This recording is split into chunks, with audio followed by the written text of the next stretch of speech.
Mielieji, sveikinu Jūs su Lietuvos valstybės atkūrimo diena.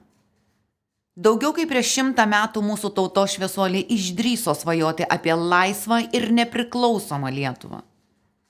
Jų drąsa, tikėjimas ir pasiaukojimas įkvepia mus iki šiol. Kiekvieno iš mūsų meilė tėvynei įrodo, kad Lietuva yra ne tik žemėlapyje, ji gyvena mūsų širdyse. Mes esame ne tik Lietuvos, bet ir savo vaikų, savo bendruomenės laisvės sergėtojai.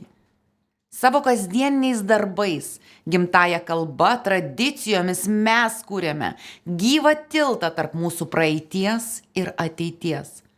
Susimastykime, kokia brangi yra laisvė.